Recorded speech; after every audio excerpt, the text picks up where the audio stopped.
Panginoon, sana matapos na ang digmaan. Ah,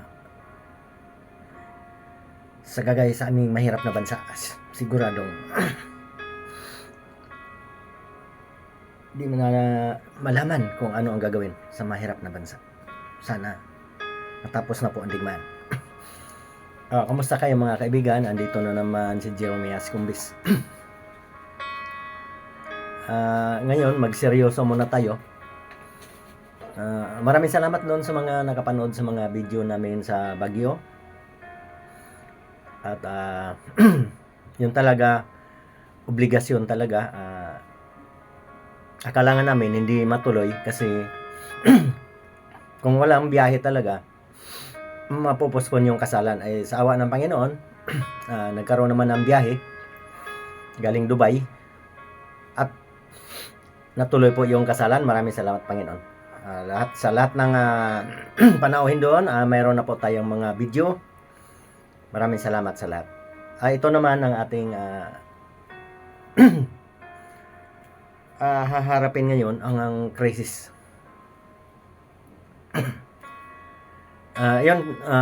Crisis. Paano ma-resolve ang crisis? Pagkakaisa, pagtutulungan. Pero hindi po ikaila ang ating mismong mga namumuno ay kanya-kanyang pagalingan. Dapat magkaisa sa paano ikakabuti, hindi yung gusto mo ikaw lang sumikat. Magkagagatan pa tayo dyan. Panginoon, sana po matapos na po ang digmaan. Tapos na ba ang 48 hours ang taning ng Amerika? Tapos na. Alam niyo, magandang balita. Alam naman niyo lahat sa Facebook. Pero wag kayong basta-basta maniniwala doon sa mga fake news. Mga lumang video ina-upload. Ayan, marami nang nahuli diyan. Bawal po 'yan. Yun pong mga naga-upload niyan na mga missile na yung ano mga sundalo po 'yan. Ayan po ay at tayong nagba-vlog, bawal po tayo mag-share ng ganyan. Ito po totoong balita ako eh. Siguradong hindi ako tatanggalin ni Mita. Totoong balita ako eh. Nagtapos yung 48 hours. Magkasundo na sana. Kasi alam mo, kung matuloy yung banta na yon, na po yun eh, hindi na yon kumbaga, kung sirain mo yung mga pasilidad na kinabubuhay ng tao, masyadong malupit na po yan. Tapos magagantihan kayo ng pampasabog-pasabog. Sana po pag-ibig ang ating pasabugin. Hindi po yung nakalagay na kasi sa Bible talaga yan. Yan na yung nuclear war. Dati kanyon lang eh. Hirap pa eh. Yung mga bomba talaga na mga ganon, atomic bomb. Pero ngayon, iba na. High-tech na ang ating hindi na tayo magbanggit ng mga pangalan ng mga pampasabog na yan. Basta dapat ang gawin natin na sandata ang ating mga mabait na puso na yung magandang balita 5 araw na pag-usapan, sana tuloy-tuloy na. Kasi sobra na po, sobra na ang kamahal ng mga bilihin. Kasi yung pinag-agawa na yan, hindi lang ako magbanggit ng pangalan kasi makapiright ako. Ano pala daw yan? Sa Iran na yan. Parang sila nakakahawak dyan kasi parang gwardyado na yung lugar na yan. Biro mo, kung pasabugin mo nga naman ito, hindi naman ako sa tingin ko kaya, pero ang kasi dyan, mga refinery ng tubig, lahat civilian na po ang madadali dyan. Kasi sa mga ganon, magkasiraan ng mga planta.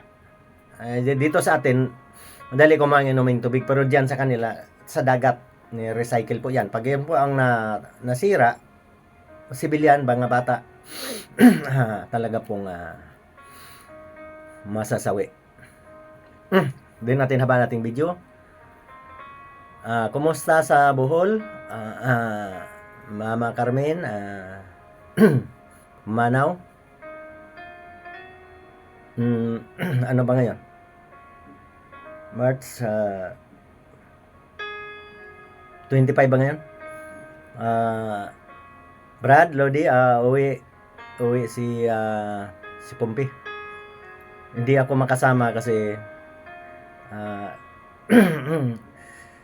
sobrang mahal na pamasahe. Pamasahe niya 8,000 one way.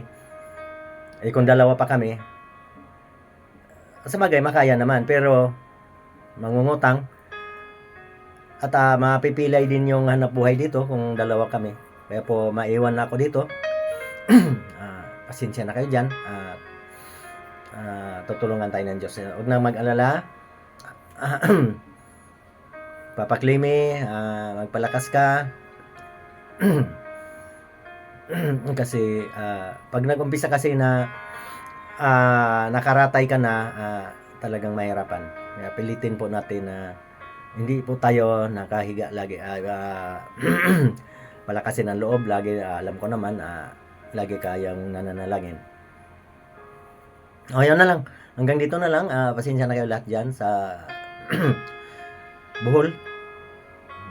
Alam ko na gustong-gusto nyong umuwi ako, pero kaya lang mapipilay po ang negosyo. Mahina ngayon ang negosyo. Alam niyo naman, mga negosyo ang aming inaasahan dito sa Manila sa mga anak. Kung iiwanan ko pa itong tahian, lalong manghihina. Malulugi po ang aming mga anak. Hindi po yan sa amin, sa mga anak po yan. Sige, hanggang dito na lang. Patuloy lang tayo sa panalangin na sana matapos na ang digmaan. Hindi na yung sana sabi mag-uusap sa 5 araw. Sana 5 dekada na. Ilang matapos na sana ang digmaan na yan para sa mga susunod na henerasyon. Maraming salamat. Ingat po tayo palagi.